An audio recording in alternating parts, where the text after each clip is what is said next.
Fala pessoal, tudo bom com vocês? Eu espero que sim. Estamos hoje para mais um vídeo, então. Hoje nós vamos falar sobre um caso paranormal, seria do Poltergeist de Enfield, que foi o caso mais bem documentado lá do Reino Unido. Inclusive, ele deu a história toda pro filme de Invocação do Mal 2. Antes da gente começar, então vamos entender o que significa Poltergeist, que é uma palavra que vem do alemão e significa fantasma barulhento.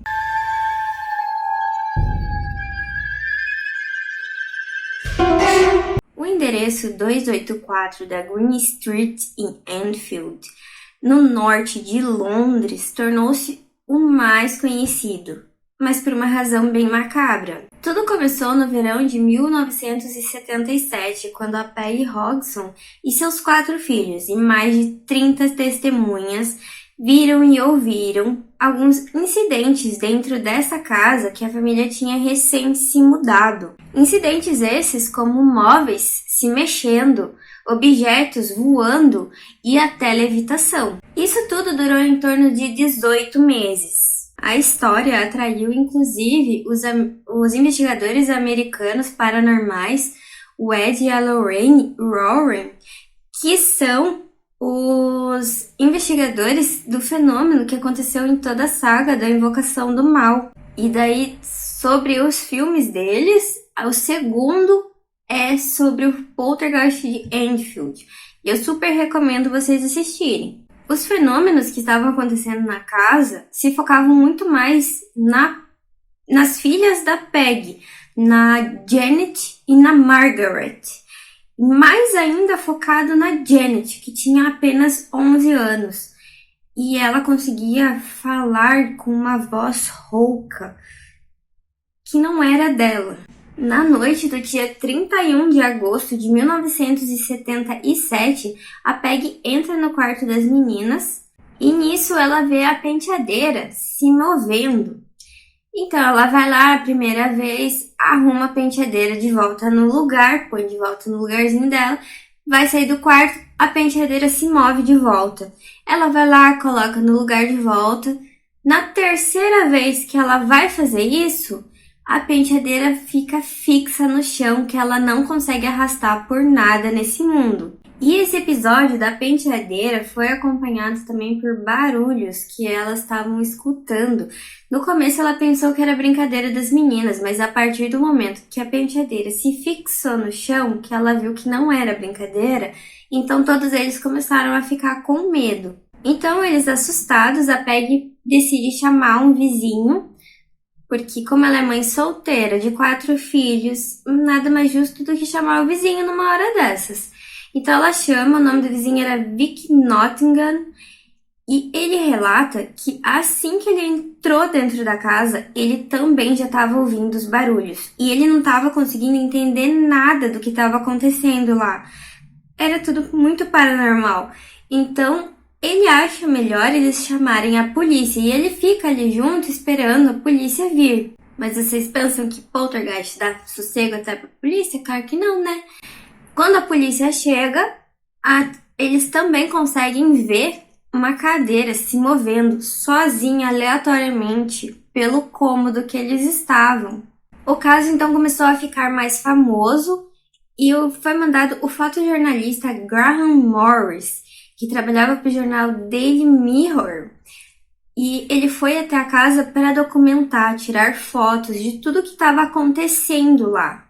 E quando ele chega na casa, ele tem a visão exata das coisas na cozinha começarem a se mexer sozinhas. Ele tem a visão de todo mundo que está ali na cozinha, né? E mesmo assim, objetos se movem sozinhos. Então ele sabe que tem alguma coisa errada ali, ele acredita. E nisso ele então sai tirando fotos pela casa para documentar tudo o que estava acontecendo. Inclusive ele consegue fotografar o momento exato em que a Janet está levitando. Ele relata que a Janet estava deitada quando isso aconteceu e ela começou a subir, né? E ela estava deitada e ela começou a subir com a boca para baixo. Então foi bem paranormal. E quem coordenou toda a investigação paranormal foi um membro da Sociedade de Investigações Psíquicas, que era o Maurice Grosse. Ele era o coordenador de investigação do caso da família Hodgson. Inclusive, o Grosse relata que ele não entende o que aconteceu naquela casa, porque ele viu objetos se mexerem sozinhos também, assim como ele não consegue explicar o que acontecia em relação à temperatura do ambiente, que do nada resolvia que ia abaixar e do nada ficava frio. No caso, do nada ficava mais frio naquele ambiente que eles estavam. E foi no início de novembro de 1977 que ele confrontou essa suposta presença, então, na sala de estar. E ele pergunta, né? Você está brincando comigo? Você está me zoando? E a resposta que ele tem é que as almofadas do sofá voam para a cara dele. O casal, então, do Ed e da Lorraine, os investigadores paranormais, resolvem ir até a casa para fazer uma entrevista e gravar tudo o que estava acontecendo na casa. E enquanto eles estão fazendo a entrevista, as crianças começam a ouvir uma voz masculina meio rouca vindo da direção da onde a Janet estava. E começaram a perceber que parecia estar emanando de dentro da Janet. Então, eles perguntam quem é que é, né? E ela responde que é o Bill Wilkins, que era o antigo morador da casa, falecido aos 72 anos. Então, eles fazem um interrogatório para saber mais sobre essa voz e perguntam como foi que ele morreu.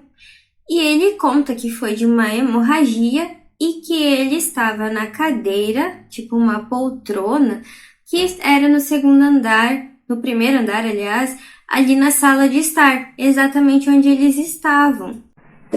Toda essa história se confirmou mais tarde através do filho dele, chamado Terry, que também morou na casa enquanto o pai dele era vivo. Fazendo um adendo, lembrem-se que naquela época não tinha internet, não tinha como as crianças pesquisarem sobre os antigos moradores, saberem como que eles haviam morrido, saber o que tinha acontecido. Então era tudo muito mais difícil, era muito difícil que eles estivessem inventando toda essa história. Anos mais tarde, numa entrevista com a Janet e a Margaret, elas contam que foi horrível, que foi assustador naquela época e que elas não sabiam, inclusive, o perigo que passavam. Uma certa vez, a cortina enrolou-se toda no pescoço da Janet. Era muito perigoso. Mas e aí? Será que era um poltergeist que estava morando naquela casa mesmo? Será que era invenção da família? O Grosse, no começo, achava que era brincadeira das meninas e criticava elas até, falando que a Janet havia sido pega, inclusive, nas mentiras delas, e que a Peg era mãe solteira de 4 filhos, que ela muito provavelmente usaria toda essa fama, estava fazendo, né, toda essa fama justamente para ganhar dinheiro. Porém, depois que ele presenciou tudo o que estava acontecendo, ele acredita na família. E ele disse que a família nunca recebeu nada por isso, nem um centavo. Então, não faria sentido eles se exporem desta forma para, na verdade, não ganharem nada em troca. Outra explicação que foi dada é que a Janet sofria da síndrome de Tourette, que é um transtorno neuropsiquiátrico que pode caracterizar-se por tiques nas cordas vocais. Porém, quando a Janet emanava esta voz do Bill, ela ficava com esta voz por umas 2 a 3 horas. E isso comprovadamente iria machucar feio as cordas vocais dela. A Peg ficou na casa até o final da sua vida e ela morreu em 2003. Toda a atividade de poltergeist começou na casa em 1977 e foi durar até 1979. Deu 18 meses de atividade de poltergeist. E até hoje não se tem uma comprovação científica do que aconteceu naquele endereço da Green Street. O caso ficou muito famoso, então, como eu disse, ele serviu como inspiração para a criação do filme Invocação do Mal 2, que é muito legal. E no filme conta toda a história da família Hodgson. E claro que no filme eles acrescentam algumas coisinhas para ficar mais assustador, para ter mais entretenimento, mas no básico eles contam bem a história da família. E aí, o que vocês acham que era afinal? Será que era invenção da família? Será que a Janet conseguia fazer essa voz por horas e horas? O que será que aconteceu realmente naquela casa? Comentem aqui o que vocês acham que realmente foi. Se vocês ficaram até aqui, deem aquele like no vídeo, se inscrevam no canal, compartilhem com quem vocês sabem que podem gostar desse tipo de conteúdo. E por hoje é isso, galera. Eu vou ficando por aqui. A gente se vê nos próximos casos. Me sigam nas outras redes sociais, que a gente está sempre mais presente por lá. E é isso, galera. Tchau!